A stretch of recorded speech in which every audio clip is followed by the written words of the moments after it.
Hi friends, welcome to life of Manoj another blog. Friends అందరం కలిసి ప్రస్తుతం చిన్న ట్రిప్ అయితే ప్లాన్ చేసాం.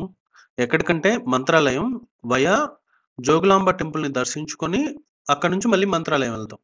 నలుగురం ఫ్రెండ్స్ కలిసి కార్లో అయితే బయలుదేరాము. మేము ప్రస్తుతం అయితే కొంచెం లేట్ నైట్ బయలుదేరాము. టెంపుల్కి వెళ్ళాలకే బాగా 3-4 అయిపోద్ది అనుకుంటున్నాను.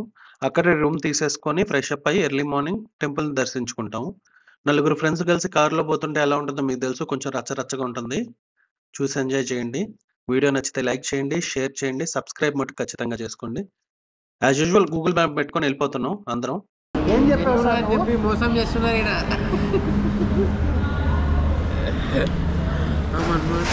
నెల్లూరు అని చెప్పి మోసం చేస్తున్నారు ఈడ.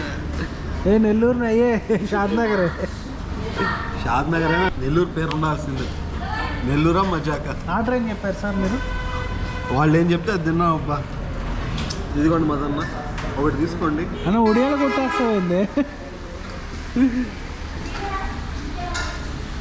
షేరింగ్.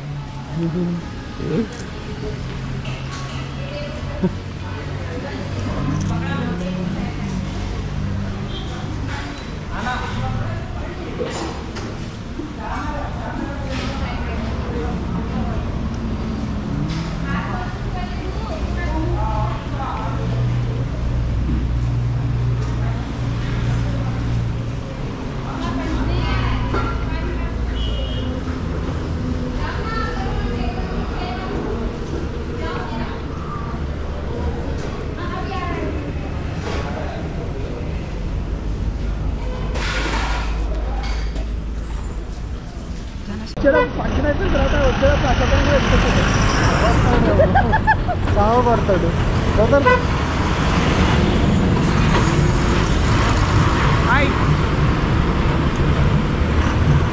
మొన్న మీ లవ్ ఎక్కడ స్టార్ట్ అయింది? ఇప్పుడు చెప్పుకోలేను, రికార్డింగ్ కావాలి. సిగ్గు అసలు Please, please, నాకు వద్దు. మీ లవ్ ఎక్కడ స్టార్ట్ అయింది? పొందు ఇప్పుడు స్టార్టింగ్ చెప్పుకొని ఎండింగ్ నేను ఇస్తా. వద్దయ్యా బాబు, నేను రాసేసుకున్నా. వద్దు. కొంచెం చెప్పు. Thank you. వద్దు మొన్న అలా అనకూడదు. మొన్న బీ స్ట్రాంగ్. మొన్న చలో స్పందించే మనసున్నప్పుడు మళ్ళొకసారి ఈ డైలాగ్ కోసం ప్రేక్షకులు వేచి చూస్తున్నారు. ఎవరు చూడరు, కమాన్ ఎవరు చూడరు. చూడు, నువ్వు అను ఫస్ట్ అయితే. వద్దు మరి స్పందించు, మనసు సంథింగ్ చెప్పు. వద్దులే, వద్దు చెప్పు మోనా. వద్దు. Thank you. నువ్వు చెప్పమని చెప్పాను. వద్దు. చెప్పా. కోరుకున్న ప్రేయసివే, దూరమైన రంగసివే, జాలి లేని రాక్షసివే, గుండెలోని రాక్షసివే, చేపకళ్ళ రూపసివే, చిత్రమైన రాక్షసివే, చీపకింట నాశసివే, సరసకు చలి చలిరా, ఎలా విడిచి బతకనే పిల్లారా. ఎన్నాళ్ళైనా అవి ఎన్నేళ్ళు అయినా, 100 ఏళ్ళు అయినా వేచి ఉంటాను నిన్ను చూడగా. నీ ఒక మరపురాని మృదు భావమే, కిలకిలని నవ్వు పలుకులే, నీ కళ్ళ మెరుపులే కవ్విస్తూ కనపడే జటులో. ఏం చేస్తున్నా నేను ఏ చోట ఉన్నా, చూస్తూనే ఉన్నా కోటి స్వప్నాల ప్రేమ రూపము. చెప్పలేంతగుంది ఏమిటో, చెప్పలేని ఈ మాయకి భాషే ఎందుకో, ఈ లోకమంతా ఇంకా ఎందుకో, 2 అక్షరాల ప్రేమకి ఇన్ని సెక్షన్లు ఎందుకో. ఏం చూస్తూ ఉన్నా నే వెతికానా ఏదైనా, ఊరికినే చుట్టూ ఏవేవో కనిపిస్తూ ఉన్నా, కదలని శిలనే అయినా, త్రుటిలో కరిగే కదలే అయినా, ఏం తేడా ఉండని నువ్వెవరంటూ అడిగితే నన్నెవరైనా, ఇల్లాగే వడదాకా ఓ ప్రశ్న అన్నానంటున్నా.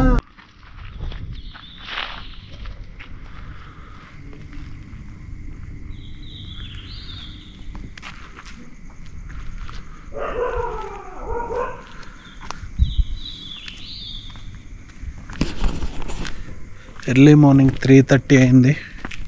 ఎవ్వరు లేరు రోడ్ల మీద. రూమ్ కోసం ఎతకతున్నాం.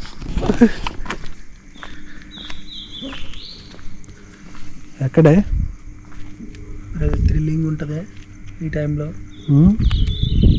టైం 3:30 అయింది. 3:30 టైం. అదే రూమ్ గురించి జోగులాంబ దేవస్థానం రూమ్స్ అండి. సార్ ఏం లేదు, ఇక్కడ మేము జీనిగానికి ఇచ్చామండి, పీపుల్ న్యూస్ ఛానల్. అయితే రూమ్స్ కోసం చూస్తున్నాము. ఒక్క రూమ్ ఏమన్నా దొరకచ్చా? ఎక్కడ? పర్లేదండి. ఎక్కడ ఉన్నా ఇప్పుడు నేను ఇక్కడ కరెక్ట్ మన కార్స్ పార్కింగ్ ఉంది కదా, పార్కింగ్ దగ్గర ఉన్నాం. ఎట్టకేలకు ఒక రూమ్ అయితే దొరికింది మాకు. బాగా లేట్ అయిపోయింది, కొంచెం రెస్ట్ తీసుకుని ఎర్లీ మార్నింగ్ టెంపుల్కి వెళ్తాం.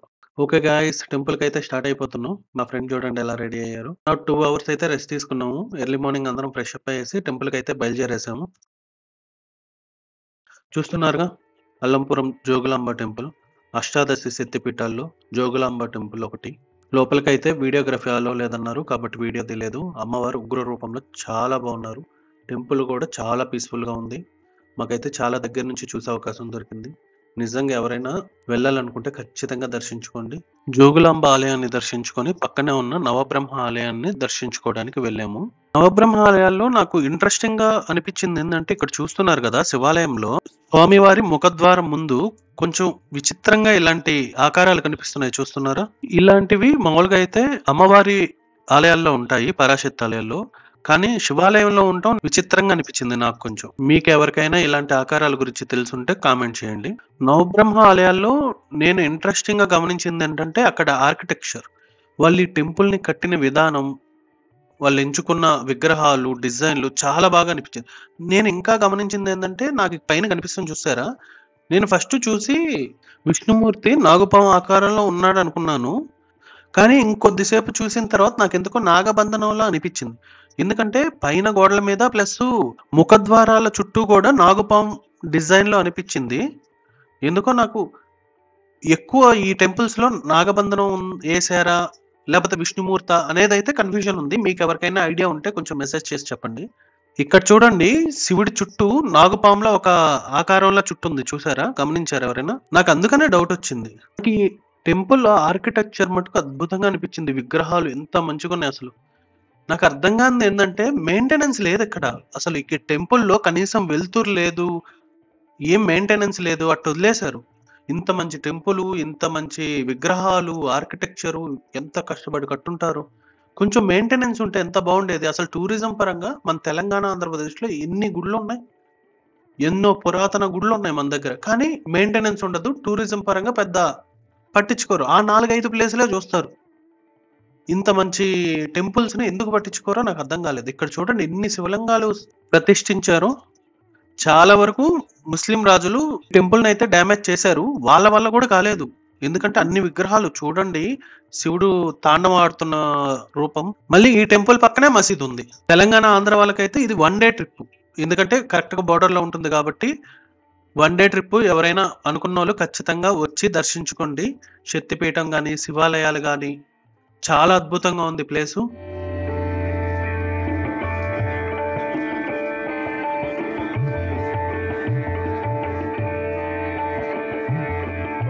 అసలు ఇక్కడ విగ్రహాలు చూడండి ఎంత బాగున్నాయో. అప్పట్లో కట్టిన వాళ్ళకి ఒక్కో విగ్రహానికి ఒక్కో కథ చెప్పేవాళ్ళు.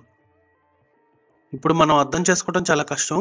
ఇక్కడ చూడండి, మహాశివుడు తాండవం ఆడుతున్న రూపం చాలా వరకు పగలగొట్టేశారు. కానీ మొత్తం విగ్రహం పగలగొట్టలేకపోయారు. అప్పుడులో అంత బాగా కట్టేవాళ్ళు, డిజైన్ చేసేవాళ్ళు విగ్రహాలని. వరకు ఈ టెంపుల్ని కూల్చేశారు చూడండి. చాలా వరకు ట్రై చేశారు కానీ వాళ్ళ వల్ల కాల. ఓకే గాయస్, ఇక్కడ దాకా చూసారంటే వీడియో నచ్చుంటుందని అనుకుంటున్నాను. మీకు వీడియో నచ్చితే అయితే ఖచ్చితంగా సబ్స్క్రైబ్ చేసుకోండి. ఇలాంటి మంచి మంచి వీడియోలు అయితే మీకు వస్తాయి.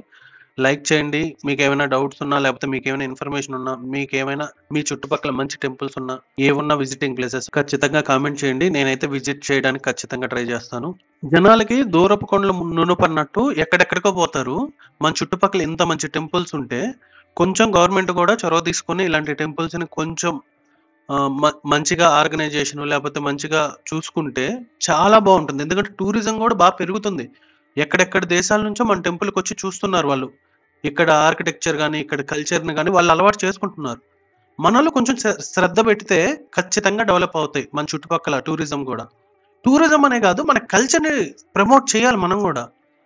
మన పూర్వీకులు ఎంత కష్టపడి ఎన్నిన్ని చేసి ఇలాంటి టెంపుల్స్ నిర్మించి ఉంటారు. ఎంతమంది పడగొట్టడానికి వచ్చినా కూల్చలేకపోయారు అంటే మనోళ్ళు ఎంత కష్టపడి కట్టుంటారు. వాళ్ళ సంకల్పం చూడండి. అలాంటి వాటిల్ని మనం గూడా మన పూర్వీకుల్లాగా ముందుకు తీసుకొనెళ్ళాలి. కాబట్టి మన కల్చర్‌ని ముందుకు ప్రమోట్ చేయాలి. చాలా వరకు చూడండి ఇక్కడ కూల్చడానికి ట్రై చేసేసారు. అక్కడ పడిపోయిన రాళ్ళన్నీ ఓ దగ్గర సమకూర్చారు. ఇది చూడండి ముఖద్వారం ఎంత బావుందో అసలు అద్భుతంగా ఉంది. ఇదంతా మన పూర్వీకులు మనకిచ్చిన సంపద. మనం జాగ్రత్తగా కాపాడుకోవాలి. ఎందుకంటే మనం ఉన్న ఇంత టెక్నాలజీలో కూడా ఇలాంటి అద్భుతాలు మనం చేయలేం. కష్టం గూడా. వాళ్ళు ఏ టెక్నాలజీ లేని టైంలో ఇలాంటి టెంపుల్స్ ఇంత బాగా చేయగలిగారు.